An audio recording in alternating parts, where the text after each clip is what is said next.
Dimanche 3 juin dernier, à l'aube, sur le boulevard Lumumba à Limete, un conducteur d'une Jeep roulant à vive allure a perdu le contrôle de son véhicule et a fauché au passage une dizaine de personnes, dont 6 ont été tuées sur le coup et de nombreux blessés ont été conduits à l'hôpital.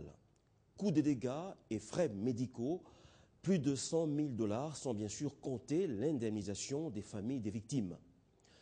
Par un geste de compassion, le gouverneur de la province de Kinshasa a pris en charge le paiement de tous les frais médicaux consécutifs à l'accident. Mais depuis, aucune mesure n'a été prise pour éviter que ce drame ne se reproduise. Pourtant, l'état des lieux est à la portée de tout le monde. On sait que sous l'effet des 5 chantiers, les infrastructures ont été améliorées, nos routes sont plus belles et plus grandes qu'avant. Conséquence, les automobilistes ont tendance à rouler de plus en plus vite et rendent ainsi difficile la cohabitation entre eux et les piétons qui vivent déjà à Kinshasa un véritable calvaire. Il est en effet rare à Kinshasa de voir un automobiliste s'arrêter pour laisser passer les piétons. Les enfants qui vont à l'école le matin ont du mal à traverser les routes et restent longtemps au milieu de 2 bandes séparatrices de voies sans que personne ne se soucie de leur sécurité et les fasse traverser.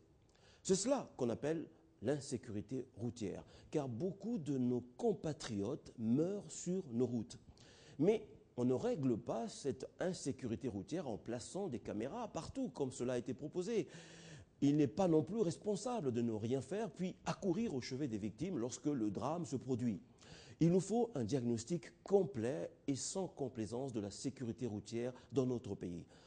On ne va pas se donner bonne conscience en s'abritant derrière les travaux qui ne sont pas encore achevés. Il y a des mesures circonstancielles à prendre pour sauver des vies.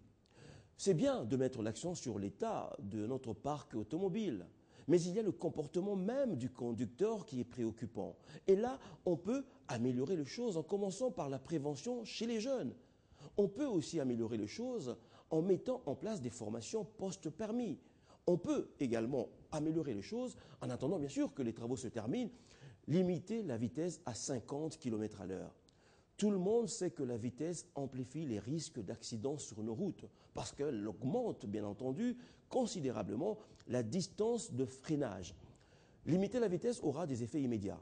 En plus, cette limitation de vitesse ne coûtera pas grand-chose à l'État. Au contraire, elle va sauver des vies et elle rapportera de l'argent dans les caisses de l'État grâce à l'installation des radars automatiques. Ça a été expérimenté dans tous les pays. Mais pour cela, il faut une bonne administration et il faut que la tolérance zéro s'applique. Il y a donc du pain sur la planche, mais les vies de nos concitoyens enlevées bêtement, par égoïsme, sur nos routes et qui ont laissé peut-être des enfants méritent qu'on agisse sans complaisance.